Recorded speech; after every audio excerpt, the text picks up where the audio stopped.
اعوذ باللہ من الشیطان الرجیم بسم اللہ الرحمن الرحیم وبہ نستعین وہو خیر ناصر و معین۔ لاکھوں کروڑوں درود و سلام ہو سید الانبیاء رحمت للعالمین خاتم النبیین محمد مصطفیٰ صلی اللہ علیہ وآلہ وسلم پر، ان کے آل پاک پر، اصحاب منتجبین پر۔ محترم ناظرین کرام، پروگرام امید نجات میں آپ کا میزبان ڈاکٹر سید مظفر حسین رضوی آپ کی خدمت میں حاضر ہے۔ میری جانب سے آپ تمام محترم ناظرین کی خدمت میں السلام علیکم ورحمۃ اللہ وبرکاتہ۔ ناظرین کرام، ایک اہم موضوع کے ساتھ آپ کی خدمت میں حاضر ہوں، اور موضوع ہے پاکستان میں طلاق کی بڑھتی ہوئی شرح اور اس کی کیا وجوہات ہیں۔ اس موضوع پر آج گفتگو ہوگی۔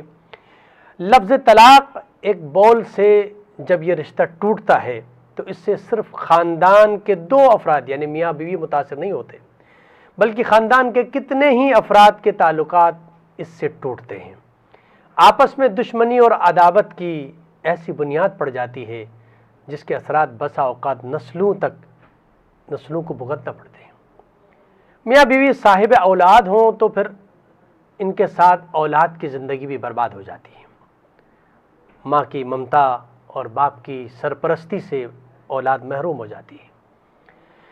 لہذا اسلام نے اس کی طلاق کے حوالے سے جو گفتگو اسلام میں ہے، قرآن و حدیث کے اندر ہے کہ ایک ایسا عمل ہے کہ جو اللہ کی بارگاہ میں ناپسندیدہ ہے، لیکن اللہ نے اس کو جائز قرار دیا ہے۔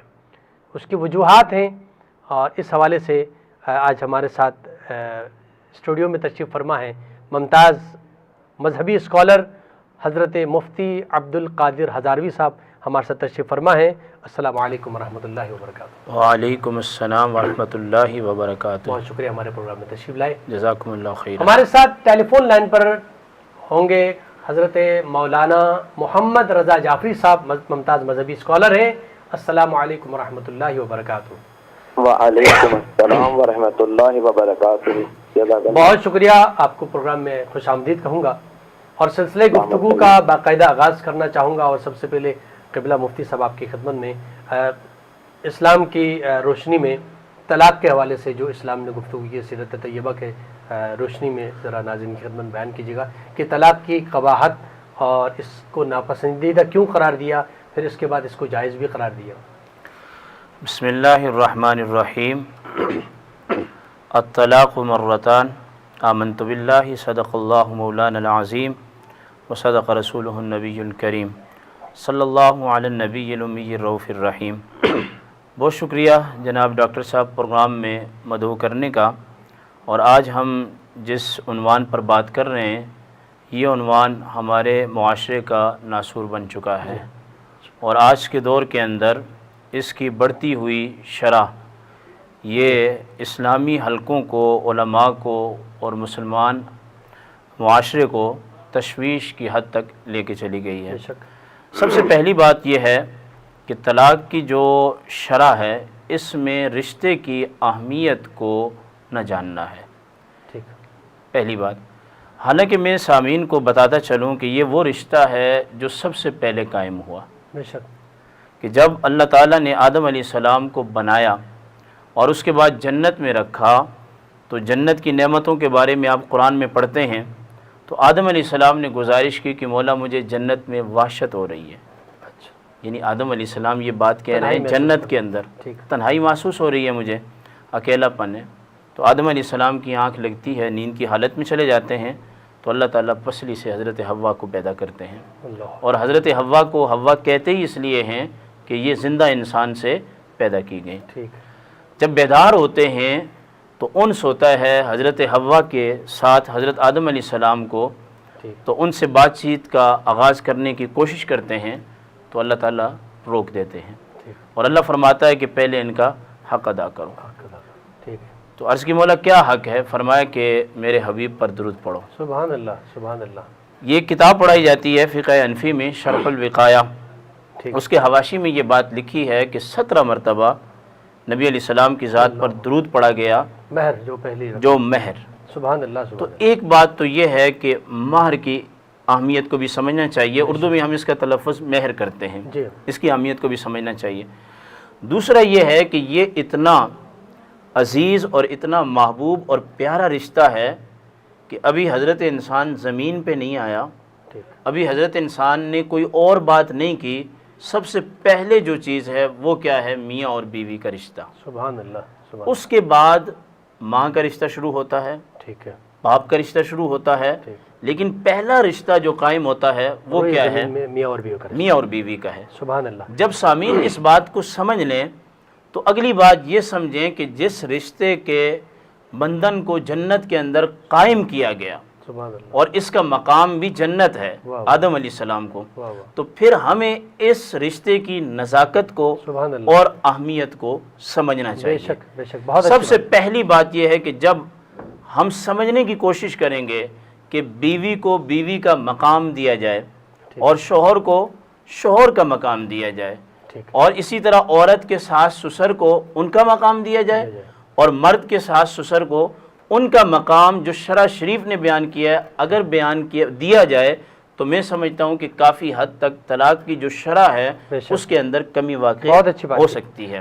جی میں قبلہ جعفری صاحب آپ کی خدمت میں حاضر ہو رہا ہوں، اور یہ جو ہم نے آج جو موضوع ہم نے رکھا ہے کہ ہمارے خاص کر ملک کی بات کر رہے ہیں پاکستان کی، تو جہاں پر آئے دن جو ہے وہ طلاق میں اس کی شرح میں اضافہ ہوتا جا رہا ہے، یہ رجحان بڑھتا چلا جا رہا ہے، تو اس کی کیا وجہ ہو سکتی ہے؟ اعوذ باللہ من الشیطان الرجیم، بسم اللہ الرحمن الرحیم، الحمد للہ رب العالمین، الصلاة والسلام علی اشرف الانبیاء والمرسلین واہل بیتہ الطیبین الطاہرین المعصومین المنتجبین المکرمین الحر المیامین، اللہم صل علی محمد وآل محمد وعجل فرجہم۔ آغا بہت بہترین سوال آپ نے رکھا ہے جناب محترم مظفر رضوی صاحب، اور وہ آج کے اس معاشرے کے اندر اس طرح کے پروگرامز کی اشد ضرورت بھی ہے، اور انہی پروگرامز کے ذریعے سے شاید اس طلاق کے ریشو کو کم بھی کیا جا سکتا ہے، اسی لیے کہ جو دو افراد ایک صیغہ نکاح کے ذریعے سے نامحرم سے محرم ہو جاتے ہیں، انہیں محرم ہونے سے پہلے انتخاب ہمسر کے حوالے سے یہ کہا گیا ہے کہ دیکھو اپنی ہم کو ڈھونڈو، ہم کو ایج وائز بھی ہو، ہم کو تعلیم وائز بھی ہو، ہم کو اسٹیٹس وائز بھی ہو، ہم کو ہر لحاظ سے اگر دیکھیں گے تو پھر آپس میں ہم آہنگی ذہنی خود بخود ایجاد ہوتی چلی جائے گی، اور دونوں ایک دوسرے کے احترام کو اور دونوں ایک دوسرے کے وہ حقوق جو اگینسٹ کی نسبت ایک فرد کے ذمہ آتا ہے، زوج کی نسبت زوجہ کے حقوق اور زوجہ کی نسبت زوج کے حقوق جو شوہر کی نسبت بیوی کے اور بیوی کی نسبت شوہر کے جو حقوق ایک دوسرے کی گردن پر آتے ہیں، ان حقوق کو یہ دونوں میاں بیوی بہت احسن طریقے سے جان بھی سکیں گے، اسے ادا بھی کر سکیں گے۔ لیکن اگر انتخاب ہمسر کے وقت صرف مال کو دیکھا جائے، صرف خوبصورتی کو دیکھا جائے، اپنے آپ کو نہ دیکھا جائے، اور اپنے آپ کے اندر موجود صلاحیتوں کو نہ دیکھا جائے، اور اپنے اندر ادائیگی ذمہ داری کی نسبت کو دیکھا نہ جائے، اور دوسرے سے ادائیگی ذمہ داری کا پورا تقاضا کیا جائے، یہ وجہ بنتی ہے طلاق کے ایجاد ہونے کی اور طلاق کے ریشو کے بڑھنے کی۔ چاہے وہ معاشرہ ہمارا مسلم معاشرہ ہو، چاہے وہ ہمارا معاشرے سے باہر، ہمارے معاشرے سے باہر کے دوسرے ممالک کی بات کر رہا ہوں، ان دوسرے ممالک میں بھی طلاق کی ریشو بہت زیادہ ہے۔ ایسا بھی معاشرہ ہو جہاں پر بھی دو افراد جب ایک صیغے کے ذریعے سے محرم ہو جاتے ہیں، جس کا نام ہے صیغہ نکاح دائمی، کہ جس صیغے کے بعد دونوں کی ذمہ داریوں میں ایک دوسرے کے حقوق کی ادائیگی کی ذمہ داری آ جاتی ہے، اس ذمہ داری کو نہ سمجھیں، لیکن اس اپنے سے مد مقابل والے کی گردن پر آنے والے اپنے حقوق کو بہت اچھی طرح اس سے طلب کریں۔ یہ وجہ بنتی ہے کہ طلاق کی طرف چاٹانی شروع ہو جاتی ہے۔ کبھی کبھار بے جا تقاضے شوہر کے، کبھی کبھار بے جا تقاضے بیوی کے، اور اگر شادی کے وقت دونوں کو یہ سمجھا دیا جائے، ہمارے معاشرے کے اندر ایک کاؤنسلنگ کی بہت کمی ہے، وہ افراد کے جو کپل بننے جا رہے ہیں نکاح کے ذریعے سے، انہیں نکاح کے بندھن میں بندھنے سے پہلے اگر ایک 3 یا 4 گھنٹے کی 3 یا 4 کلاسز 1 گھنٹے کی اگر ان کو کاؤنسلنگ کی جائے کہ ازدواجی گھر کو چلانا کیسے ہے، تمہاری ذمہ داریاں کیا ہیں، تمہارے حقوق کیا ہیں. ہر انسان اپنے حقوق کو بہت اچھی طرح جانتا ہے لیکن اپنی ذمہ داریوں کو نہیں جانتا. یہ وجہ بن رہی ہے چونکہ میں تقریباً گزشتہ 10-11 سال سے مختلف حوالوں سے فیملی کاؤنسلنگ کے طور پر فیملی کاؤنسلنگ کر رہا ہوں اور کاؤنسلر کے طور پر مشہور بھی ہوں سید محمد رضا جعفری.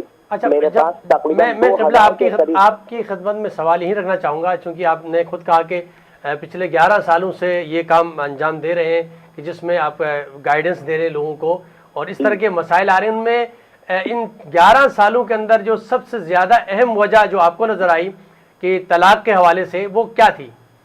اس کی اہم وجہ یہ نظر آئی ہے کہ لوگ شادی کرنے کے لیے جو آگے بڑھتے ہیں، اور طلاق کی اہم وجہ بتا رہا ہوں.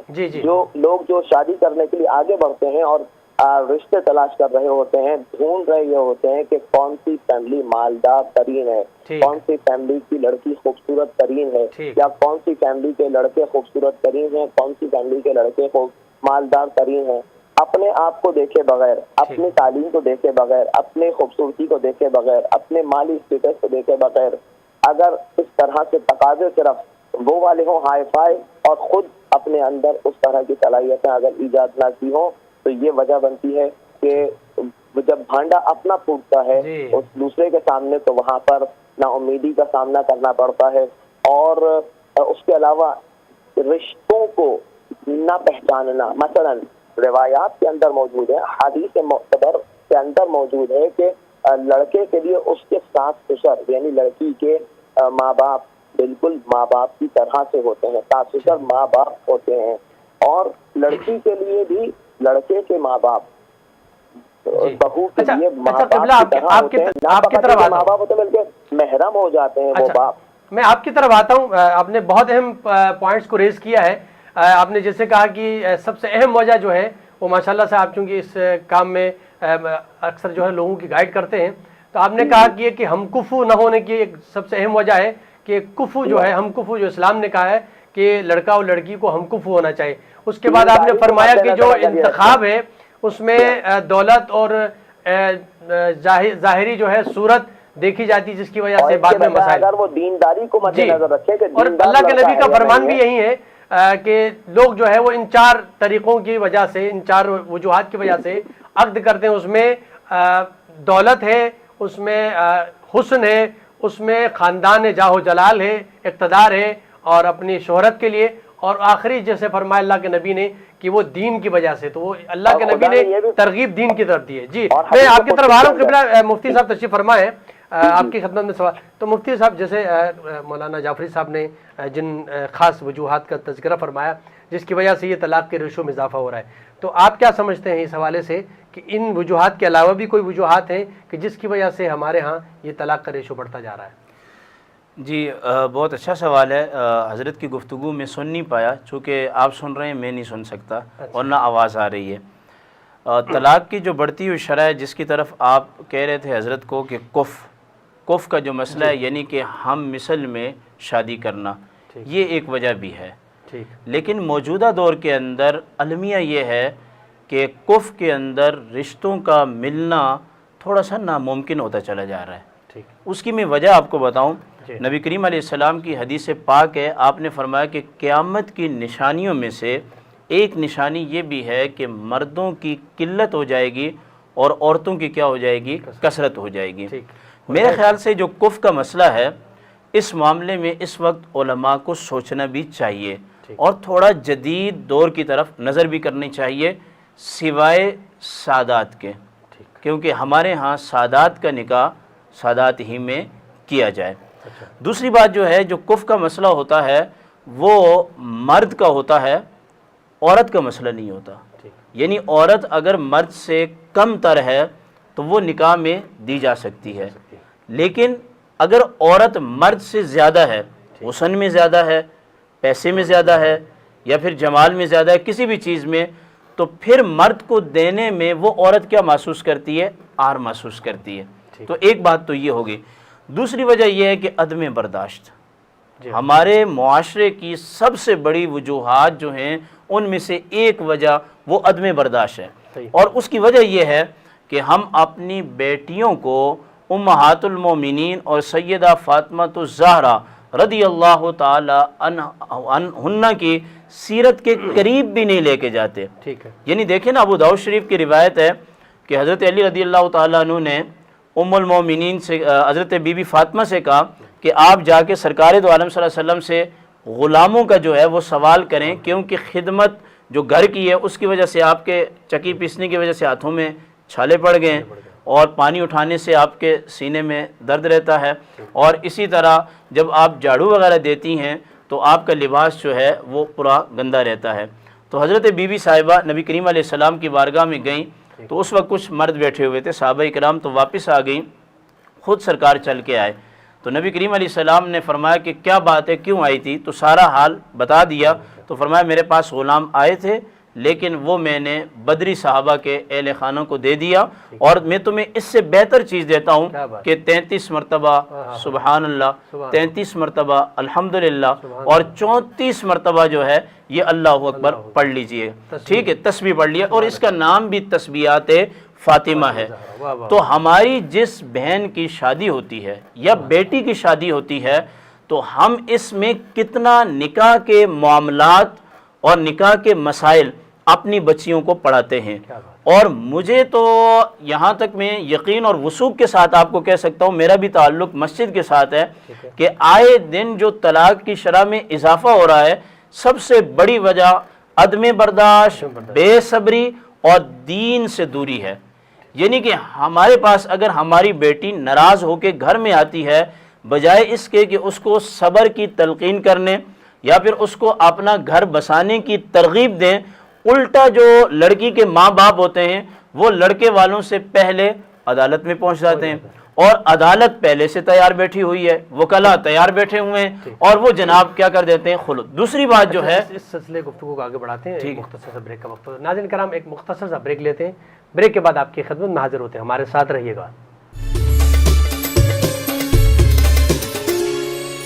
ناظرین کرام، ایک بار پھر پروگرام امید نجات میں آپ کا خیر مقدم۔ گفتگو ہماری جاری ہے، طلاق کا بڑھتا ہوا یہ جو سلسلہ ہے اس وقت ہمارے ملک کے اندر ایک بہت بڑی مشکل ہے یہ، کہ جہاں پر رشتے ٹوٹتے ہوئے نظر آتے ہیں اور آئے دن اس میں اضافہ ہوتا چلا جاتا ہے۔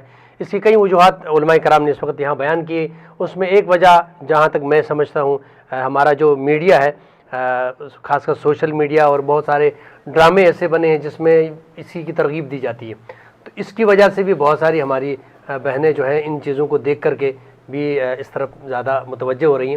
تو یہ ساری وجوہات ہیں۔ میں چاہوں گا کہ اب کچھ سوالات آپ کی خدمت میں جو ہمارے ناظرین کی طرف سے جو آپ کی خدمت میں پیش کرنا چاہتا ہوں۔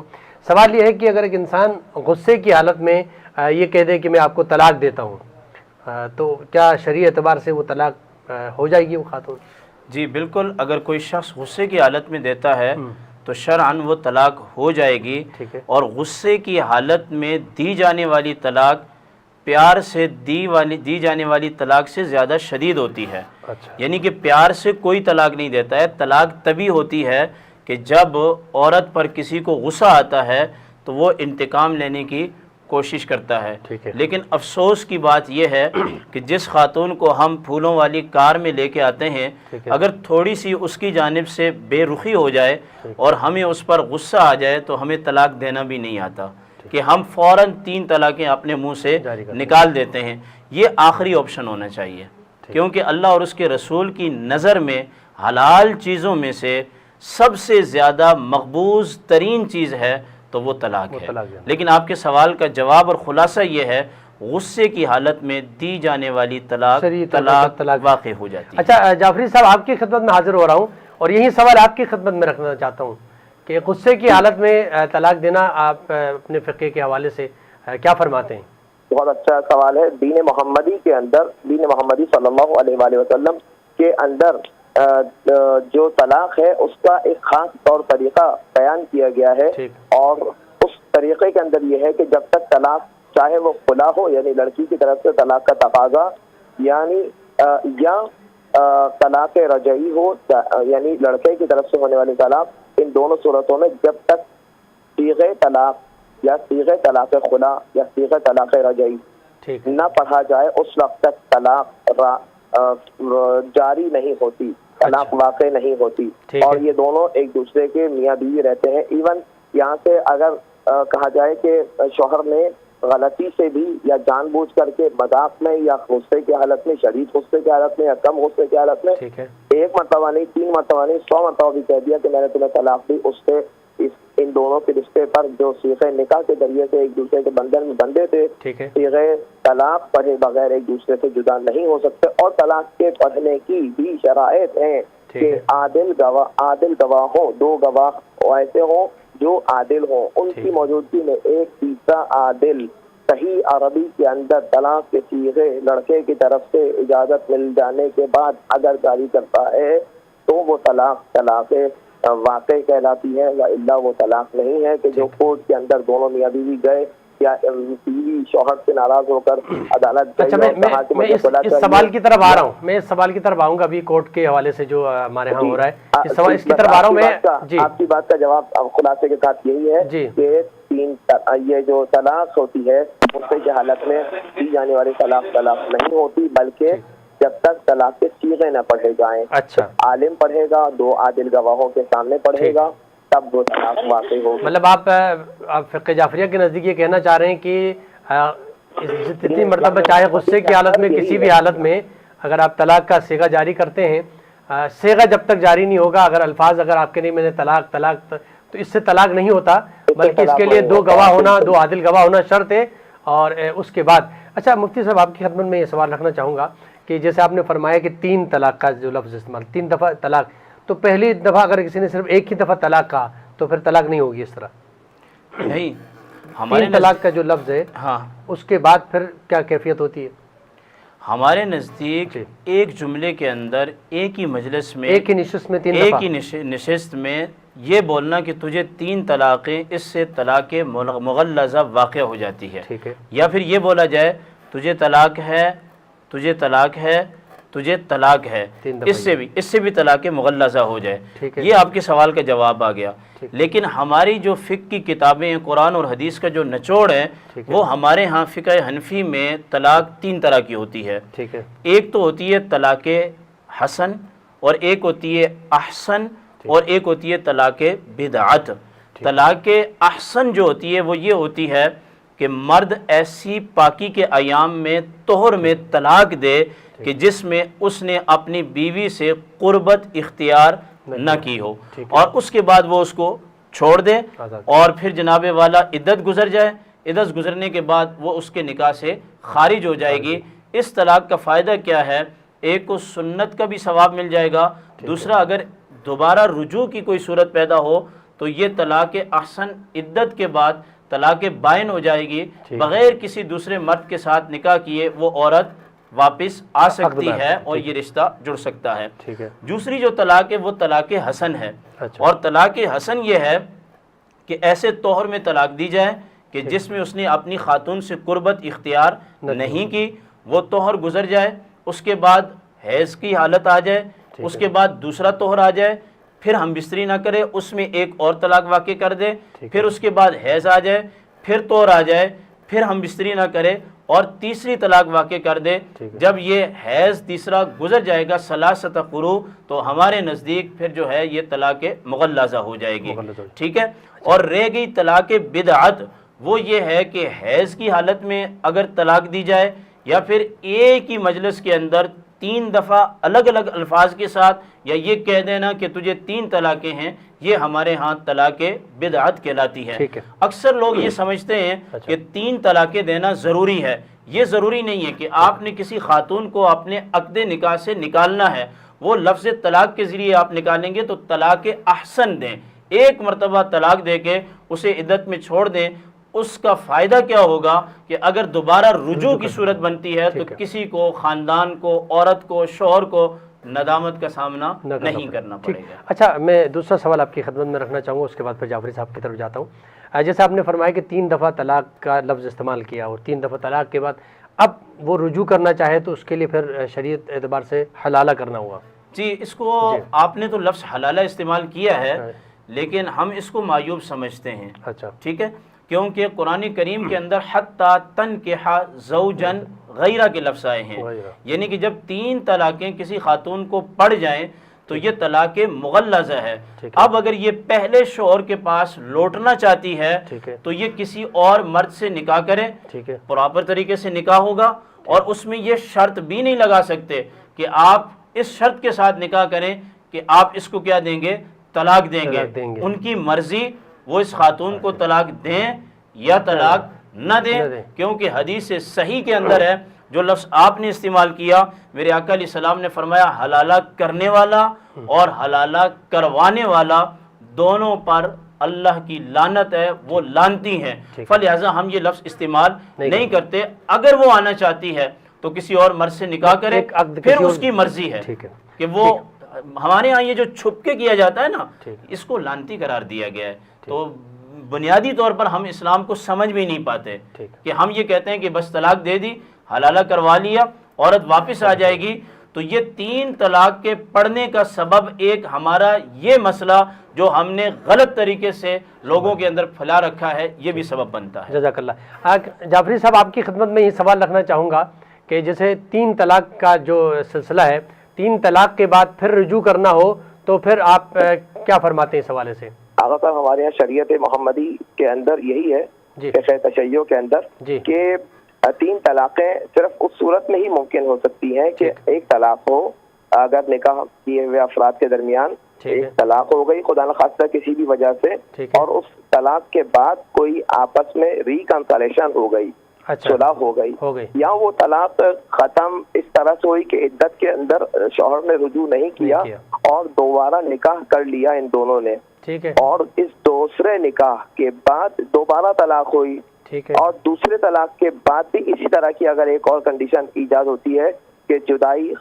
ہو گئی، اور جدائی کے بعد یا عدت کے اندر یا عدت ختم ہونے کے بعد نکاح دوبارہ کر لیا، عدت کے اندر رجوع کر لیا، اس ریکنسلیشن یا ری نکاح کے بعد تیسری مرتبہ جو اس ساتھ ملے، آپس میں رہے، تیسری مرتبہ ناہمانگی پیش آئی اور تیسری مرتبہ شوہر نے اگر اسے طلاق دی، اس طلاق کے بعد اس کو کہا جاتا ہے تیسری طلاق، کے جس کے بیچ میں 3 عدد جوڑنا بھی ہے، پہلا نکاح، پھر طلاق، پھر ریکنسلیشن یا ری نکاح، پھر طلاق، پھر اسی طرح کا ایک اور مرحلہ، اور اس کے بعد طلاق۔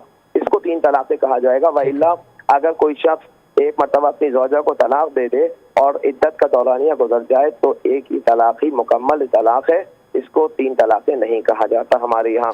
اور 3 طلاقوں کے بعد 3 طلاقوں کے بعد رجوع کرنا ہو، یہ جو میں نے تفصیل سے کہا، 3 طلاقوں کے بعد وہ والی 3 طلاقیں جس میں 2 مرتبہ ایک ساتھ ملنا بھی ہے، اگر اب آپس میں دوبارہ چوتھی مرتبہ ملنا چاہتے ہیں تو یہاں پر جب ایک اور فارغ ہوگا بیچ میں جو اس عورت سے نکاح کرے گا اور اپنی مرضی سے طلاق دے گا، ایک ساتھ رہنے کے بعد اپنی مرضی سے جب چاہے گا طلاق دے گا، اور اس طلاق کے بعد جب یہ خاتون جدا ہو جائے گی اور اس مرد اول سے جب وہ نکاح کرنا چاہے تو اس کو کہا جاتا ہے عدالت سے فارغ ہو کر آنے والی اپنے پہلے شوہر سے جس سے 3 مرتبہ طلاق حاصل کر چکی، اس سے 4تھی مرتبہ نکاح کرنے آئی ہے یا 4تھی مرتبہ مل کر رہنے کے لیے آئی ہے۔ یہ طلاق کا سلسلہ ہے۔ اور وہ والی بات کہ آیا صرف طلاق طلاق طلاق کہہ دینے سے کیا ہو جائے گا؟ یقیناً اس سے طلاق نہیں ہوتی۔ ٹھیک ہے، فقہ جعفریہ کے نزدیک جو آپ نظریہ آپ نے بیان کیا ہے، قبلہ مفتی صاحب آپ کی خدمت میں سوال ہے کہ رخصتی سے پہلے، ابھی جیسا ہمارے معاشرے میں ہے نا، رخصتی ایک امپورٹنٹ چیز ہے، رخصتی سے پہلے اگر طلاق جاری کر دے، طلاق دے شوہر، تو اس کے لیے پھر عدت کا کیا ہے تصور؟ ہاں، یہ آپ کا اہم سوال ہے۔ اگر کوئی شخص کسی عورت سے نکاح کرتا ہے، ٹھیک ہے، اور نکاح کے بعد یعنی رخصتی نہیں ہوتی، ٹھیک ہے، اور خلوت صحیحہ بھی نہیں ہوتی۔ ٹھیک ہے، خلوت صحیحہ کا مطلب یہ ہے کہ جس خاتون سے اس مرد نے نکاح کیا ہے، ان دونوں کو کوئی ایسی جگہ، کوئی ایسا مقام نہیں ملتا، مکان وغیرہ، کہ جہاں پر وہ اپنا رشتہ ہے ازدواج کو قائم کر سکیں۔ ٹھیک ہے، اگر خلوت صحیحہ مل گئی، ان دونوں نے قائم نہیں کیا، ٹھیک ہے، تو اس کے باوجود بھی ہم اس پر قائم کا حکم لگائیں گے کہ ایسا نہیں ہو سکتا کہ دونوں آپس میں نکاح کے بندھن میں بندھے، انہیں موقع ملے اور وہ رشتہ ہے قربت اختیار نہ کریں۔ تو اس صورت کے اندر چونکہ استبراء رحم کی ضرورت نہیں ہے، تو فی الفور وہ عورت باہر ہو جائے گی. مطلب اس کے لیے پھر عدت کی ضرورت نہیں. نہیں عدت کی ضرورت. جعفری صاحب آپ اسی سوال کو آپ کی خدمت میں رکھنا چاہوں گا. اگر صرف نکاح ہوا ہے اور رخصتی نہیں ہوئی ہے, ٹھیک ہے, اور دونوں ایک دوسرے کے ساتھ نہیں ملے ہیں, ٹھیک ہے, تو جس وقت بھی اگر چاہے لڑکی خلا لے اپنا حق مہر معاف کر کے, یا لڑکا حق مہر آدھا حق مہر, کیونکہ نکاح صرف ہوا ہے رخصتی نہیں ہوئی ہے, لڑکا اگر طلاق دینا چاہتا ہے تو ہاف حق مہر دے گا, اور ہاف حق مہر دے کر اسے فارغ کرنا چاہتا ہے کسی بھی خاص وجہ سے, جو وجہ ان دونوں کے درمیان پیش آئی ہوگی جدائی حاصل کرنے کے لیے, تو اس وجہ کے بعد اگر یہ لڑکا اسے طلاق دے دیتا ہے, سیغہ بڑھوا دیتا ہے, یہ لڑکی اس کے اگلے دن ہی یا اسی دن اپنا دوسرا نکاح کر سکتی ہے. ٹھیک ہے, ٹھیک ہے, اس میں عدت کی ضرورت نہیں ہے کیونکہ رخصتی نہیں ہوئی اور دونوں ایک ساتھ نہیں رہے. ٹھیک ہے, ٹھیک ہے, ٹھیک. مفتی صاحب نکاح فسخ کیا ہوتا ہے؟ نکاح فسخ کیا ہوتا ہے, یعنی کہ نکاح فسخ آپ کس اعتبار سے پوچھ رہے ہیں؟ یعنی ایک جس میں نکاح طلاق جسے ہم کہتے ہیں نا, طلاق کئی طریقے. ایک طلاق یہ ہے کہ جس میں بغیر اس کے ان کا عقد ختم ہو جاتا ہے. ہمارے یہاں جی آپ کچھ کہنا چاہ رہے ہیں؟ آپ سے کچھ کہہ رہے ہیں؟ جی آپ کچھ کہنا چاہ رہے ہیں؟ جی یار یہی کرنا چاہ رہا تھا میں کہ نکاح پس اس وقت ہوتا ہے کہ جب خاتون کے اندر کسی طرح کا کوئی ایسا عیب کہ جس کے باوجود ازدواجی زندگی کے دونوں ایک ساتھ نہیں گزار سکتے, اور ایسا عیب پایا جائے اور اس عیب کو نکاح سے پہلے چھپایا گیا ہو, شوہر سے پہلے چھپایا گیا ہو, اور شوہر کو جب نکاح کے بعد معلوم چلے کہ بیوی میں ایسا عیب ہے, اس عیب کی وجہ سے وہ نکاح جو پڑھا گیا دونوں کے درمیان وہ خود بخود فسخ ہو جاتا ہے. نہ طلاق کی ضرورت ہے, نہ خلا کی ضرورت ہے, نہ طلاق مبارات, نہ طلاق خلا, نہ رجعی, آٹومیٹکلی وہ خود بخود ختم ہو جائے گا. یہ کل عدم ہو جائے گا, نکاح ختم ہو جائے گا, کل عدم ہو جاتا ہے. اچھا ٹھیک ٹھیک. آپ کچھ کہنا چاہ رہے ہیں؟ جی میں یہ کہنا چاہ رہا ہوں کہ ہمارے ہاں نکاح اس وقت تک ختم نہیں ہوتا جب تک کہ لفظ طلاق استعمال نہ کیا جائے, اور جہاں تک میں سمجھ پایا ہوں نکاح فسخ جو ہے یہ قاضی کا جو ہے مسئلہ ہے. اگر قاضی ان کے مابین تفریق کر دیتا ہے تو اس کو نکاح فسخ کہا جاتا ہے. لیکن موجودہ جو عدالتیں ہیں ان کی جو بنیاد ہے یہ اس قاضی کے معاملات پر نہیں ہیں جو اسلامی قاضی کا ایک وہ حساب کتاب ہوتا ہے. میں اسی سوال کی طرف آ رہا ہوں. جی جی جیسے ہمارے کل ہمارا پروگرام ہوا تھا اسی نکاح کے حوالے سے, ٹھیک ہے, تو جس طرح ہمارے ہاں لڑکے لڑکیاں آج بہت زیادہ ہو چکا ہے کہ جہاں والدین کی اجازت کے بغیر جا کے کورٹ میرج کر لیتے ہیں, اس کے بعد پھر ان کا نکاح ہو جاتا ہے, کاغذی کارروائی ہو گئی. تو کل بھی ہم نے اسی حوالے سے گفتگو کی تھی, لیکن چونکہ آج ہم طلاق کے موضوع پر گفتگو کر رہے ہیں تو طلاق میں یہی ہوتا ہے زیادہ زیادہ کہ خاتون جا کر کے وہ خلا لے لیتی ہیں. تو عدالتی طور پہ جو خلا لینا یعنی اس کے بعد عقد ختم ہو جاتا ہے, تو شریعت میں اس کی کیا حیثیت ہے؟ یہ جو عدالت دیتی ہے خلو, اس میں جب عورت جا کے اپنی اپیل کرتی ہے تو اپیل کرنے کے بعد وہ نوٹس بھیجتے ہیں شوہر کے پاس. اگر شوہر نوٹس ملنے کے بعد عدالت میں چلا جاتا ہے اور عدالت میں حاضر ہونے کے بعد وہ اس بات پر ایگری ہوتا ہے کہ میں اس کو طلاق دیتا ہوں, تب ہمارے ہاں فقہ حنفی کے اندر یہ طلاق یہ خلو معتبر ہوگا, وگرنہ یہ معتبر نہیں ہوگا. فرق صرف اتنا ہوتا ہے خلو کا مطالبہ جو ہوتا ہے وہ عورت کی جانب سے ہوتا ہے, دینا جو ہے وہ مرد ہی نہیں ہوتا ہے. تو ہمارے نزدیک جب تک وہ مرد جا کر ان پیپروں پر سین نہ کر دے, اپنے دستخط نہ کر دے, اس وقت تک ہمارے ہاں یہ خلا معتبر نہیں ہے. اس میں اگر فقط وہ جا کے ڈاکومنٹ سائن کرتا ہے لیکن زبان سے یہ نہیں کہتا ہے, نہیں وہ عدالت کے سامنے لکھے ہوئے پر کر دیتا ہے, اور وہ باقاعدہ اس کو عنوان بنا کے لکھا گیا ہے. یہ بھی تھوڑا سا سمجھنے کی آپ کوشش کریں کہ ہمارے ہاں تحریری طلاق اس صورت میں ہوتی ہے جب اس کو باقاعدہ عنوان بنا کر, یعنی کہ طلاق کا عنوان بنا کر لکھا جائے, اور وہ شخص اس کو پڑھے, اور پڑھنے کے بعد اگر وہ اس پر دستخط کر دیتا ہے, سائن کر دیتا ہے, تو ہمارے ہاں جو ہے وہ طلاق ہو جائے گی. جعفری صاحب آپ کیا کہتے ہیں اس حوالے سے؟ دیکھیں فقہ تشیع کے اندر جیسا کہ نکاح کے صیغے کے لیے, نکاح کے ایجاد ہونے کے لیے نکاح کے صیغے کی ضرورت ہے, اسی طرح سے طلاق کے ایجاد ہونے کے لیے, واقع ہونے کے لیے طلاق کے صیغے کی ضرورت ہے, چاہے وہ طلاق خلا ہو لڑکی کی طرف سے تقاضا والی, یا طلاق رجعی ہو لڑکے کی طرف سے تقاضے والی طلاق. ان دونوں صورت میں اگر عدالت میں کوئی بھی ایک ان دونوں میں چلا جاتا ہے, شوہر کہتا ہے کہ میں اپنی بیوی کو طلاق دینا چاہتا ہوں, یا بیوی عدالت میں جا کر جج کے سامنے کہہ دیتی ہے, حکومتی عدالت کیا کہ میں طلاق خلا چاہتی ہوں, تو عدالت اگر اس لڑکے کے پاس لیٹر بھیجتی ہے, چاہے لڑکا پہنچتا ہے چاہے نہیں پہنچتا, اور عدالت اگر طلاق دید ایشو کر دیتی ہے، خلا دید ایشو کر دیتی ہے، اس خلا دید کی قانونی حیثیت 100 ہے. اس خلا دید کی جو عدالت حکومتی جاری کرتی ہے اس کی قانونی حیثیت 100 ہے، لیکن شرعی حیثیت 0 ہے. اسی لیے تو ہمارے پاس اس والی عدالت کی طلاق خلا یا طلاق رجعی کو جاری کروا لینے کے بعد کپل ہمارے پاس آتے ہیں کہ طلاق کے صیغے پڑھ دیں آقا صاحب. اچھا. اس لیے کہ طلاق شرعی ابھی تک نہیں ہوئی ہے، اور بلکہ آنے والے بعض مومنین یہ کہتے ہیں کہ طلاق کے صیغے پڑھے جانے کے لیے ہم آپ کے پاس آئے ہیں. یہ ہماری حکومت کی عدالت کی طلاق، یعنی حکومت کی عدالت کی طلاق کا مطلب یہ ہے کہ وہ جو نکاح رجسٹرڈ ہوا تھا اب وہ ہم نے عدالت میں ہی کینسل بھی کروا دیا ہے. جو ناظرہ میں یا یوسی میں رجسٹرڈ ہوا تھا یہ ساری کاغذی کارروائیوں کے تقاضے حکومتی ہیں، وإلا ان کی شرعی حیثیت کچھ نہیں ہے. کاغذات کی حیثیت نہیں ہے، ان صیغوں کی حیثیت ہے. جو صیغے پڑھے جاتے ہیں نکاح کے اور یا صیغے پڑھے جاتے ہیں طلاق کے، ان کی حیثیت ہے. جس کو تعلیم دیا ہے محمد و آل محمد علیہ السلام نے، ائمہ طاہرین علیہ السلام نے، خداوند تبارک و تعالیٰ کی کتاب کے قائل ہیں. ٹھیک ہے. اچھا، میں سوالات تو بہت سارے سوالات ہیں، لیکن ایک ہمارے پاس وقت بہت کم ہے، تو میں چاہوں گا کہ اسی حوالے سے جیسے میں نے کہا تھا کہ ان کی وجوہات کے اوپر بھی ہم کچھ بات کریں گے، اور ہم نے کافی وجوہات پہ بات کی ہے. لیکن یہ کہ ایک جو اس وقت میں جہاں تک میں سمجھتا ہوں، اور میرے خیال سے آپ بھی اس طرف متوجہ ہوں گے کہ ہمارا جو اس وقت میڈیا کے ذریعے سے جو مختلف ڈرامے اور فلموں کے ذریعے سے جو چیزیں دکھائی جا رہی ہیں، بہت بڑی وجہ اس حوالے سے آپ کیا کہتے ہیں آپ جعفری صاحب کہ کیا یہ بھی وجہ نہیں بن رہی ہے کہ آج کے زمانے میں جو طلاق کا ریشو بڑھ رہا ہے؟ بالکل، میں عرض کروں گا کہ ہم عام طور پر یہ کہا کرتے ہیں کہ ہمیں اصحاب کرام اور سیرت ائمہ طاہرین علیہ السلام، سیرت انبیاء پر اور ازواج انبیاء اور ازواج ائمہ اور ازواج اصحاب کی سیرت پر چلتے ہوئے اپنی زندگی کو چلانا چاہیے.